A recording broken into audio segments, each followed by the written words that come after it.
Ouais l'équipe, salut à tous, j'espère que vous allez bien en ce lundi, premier jour de semaine, mais bon, c'est le cas de le dire, on commence bien la semaine avec le sourire et je pense même qu'on va passer une bonne trêve internationale, même si, pour être honnête, ça me fait un peu chier. Voilà, les trêves internationales me font un peu chier, alors oui, on va regarder les matchs puisque il y a l'équipe de France.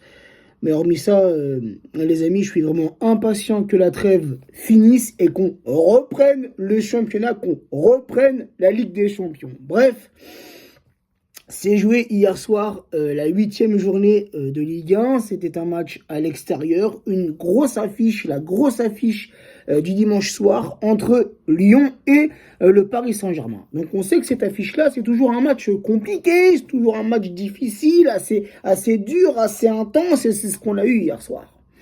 Et je l'avais dit dans ma petite story d'avant-match, je l'avais senti, je sentais un match compliqué, je sentais qu'on allait s'imposer, comme on l'a fait hier, mais je l'avais dit, par un but d'écart. Je voyais un petit 1-2 ou un petit 2-3 pour le Paris Saint-Germain, et finalement, un match qui s'est soldé sur le score de 0-1 en faveur du Paris Saint-Germain. Donc oui, une victoire, les 3 points, j'ai envie de te dire, c'est ce qui est le plus important. Au niveau du jeu, hier soir, euh, on a fait une bonne entame de match. Et j'ai envie de te dire un peu comme contre le Maccabi Haïfa la semaine dernière en Ligue des Champions. 10-15 bonnes premières minutes où on a su hier soir être décisif dès la cinquième minute avec un but de Léo Messi, un beau jeu, une belle construction collective, une passe de Neymar dans la surface et une reprise de Messi du gauche enveloppée et ça finit au fond des filets.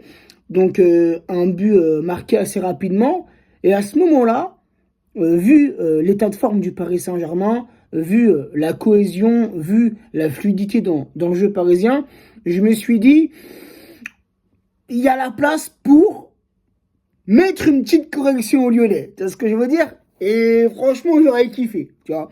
Mais bon, ça ne s'est pas passé ainsi, puisque les Lyonnais ont su revenir dans le match. Les Lyonnais, à leur tour, ont su se montrer dangereux. Ils ont mis un petit peu de temps, mais en règle générale, on dit bien que pour assister à un bon match de football, en général, il faut deux bonnes équipes. Et c'est ce qu'on a eu hier soir. Oui, on a eu du mal. Après le but marqué, on a eu du mal à, à poser notre jeu. Et comme je l'ai dit, les Lyonnais ont su parfois reprendre le dessus, ont su aussi de leur côté se montrer dangereux, hein, notamment avec la Casette, hein, qui a fait son retour à Lyon cette saison et qui était plutôt en forme hier soir.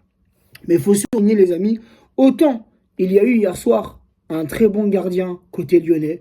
Alors, j'apprécie pas forcément le personnage, mais il faut reconnaître une chose, faut être juste, les amis, c'est que Lopez, c'est un excellent gardien. Et il fait surtout des grands matchs contre le Paris Saint-Germain. Mais j'ai envie de te dire, ça c'est comme n'importe quelle équipe qui joue contre le Paris Saint-Germain, ils font le match de leur vie. Et c'est ce qu'on a eu hier soir. On a eu, il faut le dire, des bons Lyonnais, un bon gardien lyonnais. Voilà. Mais, il faut reconnaître aussi d'un autre côté, c'est vrai qu'on le critique souvent, surtout moi, pour son jeu au pied. Mais hier soir, vraiment, les amis, Donnarumma, il a fait le taf. Donnarumma, lui aussi, de son côté, nous a sauvé pas mal de fois hier soir, car les Lyonnais ont eu quelques occasions dangereuses. Donc, au niveau des statistiques, les amis, 12 tirs côté lyonnais pour 15 tirs côté parisien hier soir. 3 tirs cadrés pour les Lyonnais, 8 tirs cadrés pour le Paris Saint-Germain, 34% de possession pour les Lyonnais, 66% de possession pour le Paris Saint-Germain. Seulement 410 passes côté lyonnais. Et je dis seulement parce que côté parisien, hier soir, on a fait très très fort. 797 passes. On est dans notre moyenne.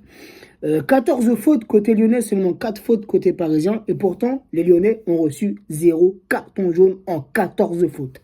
Côté parisien, 4 fautes, 3 cartons jaunes. On va comprendre.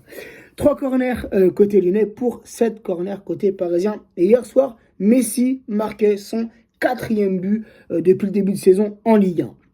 Et il y a eu côté parisien 3 changements.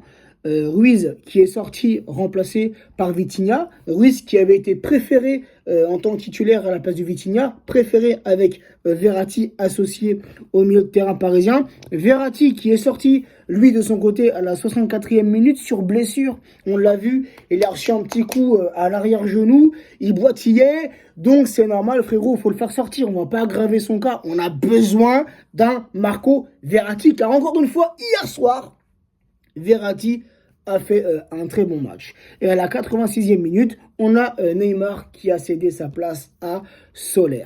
Donc, dans sa globalité, personnellement, comme je l'ai dit, j'ai bien aimé le match d'hier soir, puisqu'on a vu vraiment deux équipes mettre de l'intensité dans leur jeu, deux équipes aller au pressing, aller sur le porteur du ballon. C'est ce que j'ai aimé, des occasions d'un côté et de l'autre. Mais on en retiendra seulement les 3 points. Seulement cette petite victoire très courte qui nous permet d'être seul en tête au niveau du classement. Alors même si c'est vrai que on peut en tirer une petite conclusion sur ces premières semaines de championnat, sur ces 2 premières journées de Ligue des Champions des phases de poule. Il n'y a eu qu'un seul match nul contre Monaco. Sinon, on a su enchaîner les victoires. Donc oui, il y a du positif avec Galtier. Il y a du changement. Il y a du changement avec Galtier. Un jeu qui est plus porté vers l'avant. On est plus dangereux offensivement, même si sur les derniers matchs, offensivement, on se crée des occasions, mais on a souvent du mal à les concrétiser. Ça, les amis, il faut le reconnaître par rapport au début de saison, où on se crée des occasions et offensivement, on arrivait à les mettre au fond des filets. Là, on a un petit peu de mal, on a un petit peu plus de mal. Notamment, j'ai l'image en tête d'hier soir d'une occasion d'un contre côté parisien. Je crois que c'était en deuxième mi-temps où Mbappé il part tout seul. Et on connaît la technicité et on connaît la rapidité de Kylian Mbappé.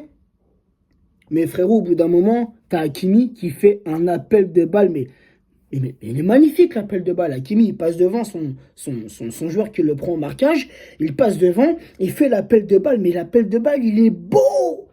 Mbappé, il a juste à lui glisser, bien doser le ballon. C'est une occasion pour le 2-0. Et Mbappé, il veut faire quoi? Il va aller dribbler. Il va aller provoquer. Et au final, on perd le ballon. Tu vois, des trucs comme ça, c'est des trucs bêtes. Pourtant, les choses sont simples. Tu viens provoquer, tu peux faire la différence. On le sait. Mais t'as ton coéquipier qui a craqué.